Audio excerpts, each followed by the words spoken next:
নরেন্দ্র মোদী দ্বিতীয়বারের মতো প্রধানমন্ত্রী হওয়ার পর প্রথম 100 দিনে বিভিন্ন প্রকল্পে 15 লক্ষ কোটি টাকার অধিক ব্যয় করেছেন। গরিব কল্যাণ, নিরাপত্তা, জাতীয় সড়ক, কৃষক কল্যাণ ও নারী সশক্তিকরণের উপর গুরুত্ব দিয়ে কাজ করছেন প্রধানমন্ত্রী। মঙ্গলবার প্রদেশ বিজেপি কার্যালয়ে সাংবাদিক সম্মেলন করে প্রধানমন্ত্রীর শেষ 100 দিনের সাফল্যের খতিয়ান তুলে ধরতে গিয়ে এই কথা বলেন সাংসদ রাজীব ভট্টাচার্য।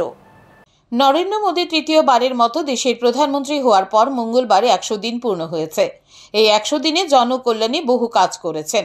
মঙ্গলবার প্রদেশ বিজেপি কার্যালয়ে সাংবাদিক সম্মেলন করে প্রধানমন্ত্রীর শেষ 100 দিনের কাজের খতিয়ান তুলে ধরেন প্রদেশ বিজেপির সভাপতি তথা সাংসদ রাজীব ভট্টাচার্য। সাংবাদিক সম্মেলনে তিনি জানান, এই 100 দিনে গরিব কল্যাণ, নিরাপত্তা ও গৌরবকে অগ্রাধিকার দিয়ে কাজ করে চলেছেন প্রধানমন্ত্রী। বিভিন্ন প্রকল্পে প্রধানমন্ত্রী ইতিমধ্যে 15 লক্ষ কোটি টাকার অধিক ব্যয় করেছেন। সবচেয়ে বেশি তিনি গুরুত্ব দিয়েছেন গরিব কল্যাণ, নিরাপত্তা, জাতীয় সড়ক, কৃষক কল্যাণ ও নারী সশক্তিকরণের উপর। রেল, সড়ক ও আকাশপথে যোগাযোগের উপর গুরুত্ব দেওয়া হয়েছে। প্রধানমন্ত্রী গ্রামীণ সড়ক যোজনা প্রকল্পে 49,000 কোটি টাকা ব্যয় করে 25,000 গ্রামকে সংযুক্ত করার জন্য অনুমোদন দেওয়া হয়েছে। কৃষকদের আয় দ্বিগুণ করার লক্ষ্যে কিষাণ সম্মান নিধি প্রকল্পের 17তম কিস্তি প্রদানের প্রস্তুতি নেওয়া হয়েছে। এতে ব্যয় হবে প্রায় 20,000 কোটি টাকা। এতে লাভবান হবে 9.3 কোটি কৃষক। 2024-25 সালে খারিফ ফসলের সহায়তা মূল্য বৃদ্ধি করা হয়েছে অগ্রাধিকারের ভিত্তিতে। জম্মু কাশ্মীরে 3,300 কোটি টাকার কৃষি ও উন্নয়নমূলক প্রকল্পের সূচনা করা হয়েছে। আপনারা জেনে খুশি হবেন যে আমাদের এই 100 দিনের মোদিজির তৃতীয়বার প্রধানমন্ত্রী হওয়ার পর 100 দিনের যে কর্মসূচি, তার মধ্যে যোগাযোগ ব্যবস্থাকে প্রাধান্য দিয়ে ইতিমধ্যে রেলপথ বলুন, বিমানপথ বলুন, বন্দর বলুন, সমস্ত কিছুর মান উন্নয়নকে আমাদের মোদিজি সেটা প্রাধান্য দিয়েছেন। করের ক্ষেত্রেও ছাড়ের ব্যবস্থা করেছেন প্রধানমন্ত্রী। আয়কর মুক্ত আয় সীমা 7 লক্ষ টাকা পর্যন্ত বৃদ্ধি করা হয়েছে। সরকারি কর্মচারীদের জন্য ঐক্যবদ্ধ পেনশন স্কিম চালু করা হয়েছে। 25 বছর চাকুরির অভিজ্ঞতা সম্পন্ন কর্মচারীরা গড় বেসিক বেতনের 50% পেনশন হিসেবে পাবেন। নিরাপত্তা বাহিনী এবং তাদের পরিবারের জন্য এক পদ এক পেনশন স্কিমের 3য় পর্যায় বাস্তবায়িত হবে। মধ্যবিত্তদের জন্য প্রধানমন্ত্রী আবাস যোজনা প্রকল্পে 3 কোটি বাড়ির অনুমোদন দেওয়া হয়েছে।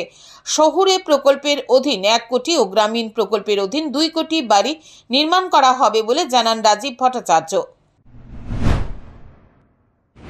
প্রথম ফার্স্ট ক্যাবিনেটে আমাদের দেশের যশস্বী প্রধানমন্ত্রী নরেন্দ্র মোদীজি প্রধানমন্ত্রী আবাসন যোজনায় 3 কোটি গরিবদেরকে বাড়ি দেওয়ার জন্য উনি অনুমোদন করেছেন।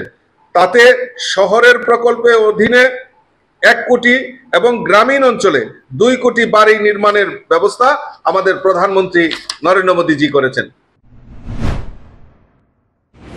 যুবদের দক্ষতা উন্নয়নের জন্য 2 লক্ষ কোটি টাকার প্যাকেজ ঘোষণা করা হয়েছে। এতে পরবর্তী 5 বছরে 41 মিলিয়ন কোটি যুবকের উপকার হবে।